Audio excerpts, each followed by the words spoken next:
We have a C program, concept of arrays and functions. The array is initialized with 4 elements. Look at line number 8. So we use two functions. The name of the first function is sum and the name of the second function is max. Look at line number 5 and 6. Both are function declarations which are returning integer. Line number 8 is array initialization. Array variable a is initialized with 4 elements. And line number 14, the function definition of sum, where you are finding sum of all the elements in that array. S is equal to s plus a of I. And return s, you are returning s, which is an integer value. And line number 21 is your function definition. Max is the function which is defined. You are finding the position of the biggest element in the array. The position of the biggest element. So look at the definition part of max, line number 24. The first element is assigned as big and is compared with the remaining elements. If a of I greater than big, big is equal to a of I and POS is equal to I plus 1. And yi plus 1, as we know, the array index starts with 0. And return POS. Return POS, line number 33 is returned to line number 11. Y is equal to max of a, your function call.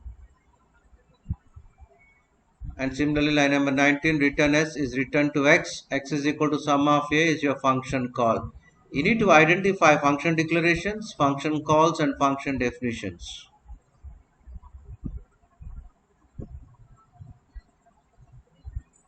Just go through the program, variable declarations. Here the array is initialized with 4 elements.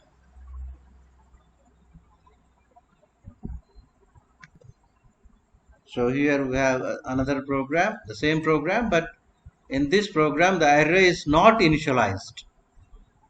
We are reading the values of array size and array elements. Look at line number 10. The scanf statement is used to read the array size, and line number 13 and 14 to read the elements of an array. In this case, you need to observe the changes made in function declaration, function call, and function definition. So we'll start with function declaration, line number 4 and 5.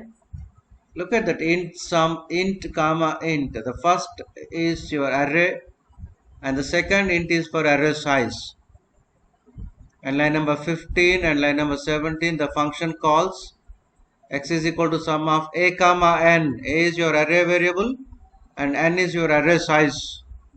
And y is equal to max of a comma n. And you identify function definitions 20 and 27. In 20, int sum int comma int n. That int n is added in the function definition here.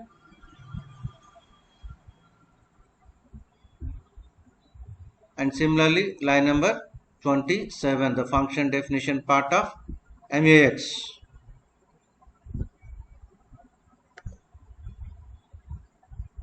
So there are no changes in the logic, only there are some changes in the declaration and the function call and function definition, and we need to observe the difference properly.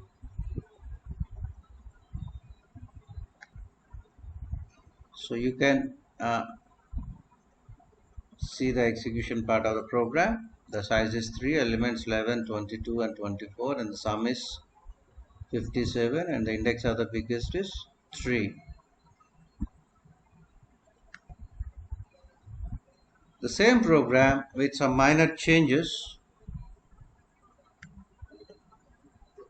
You can observe the changes at line number 4 and 5 and line number 20 and 27. Whenever you are using arrays, instead of simply giving A with an empty square brackets, we can use the notation star. Pointer notation can be used. Look at line number 4 and 5 and look at line number 20 and 27. There are some minor changes. The same program, we use the concept of pointers here.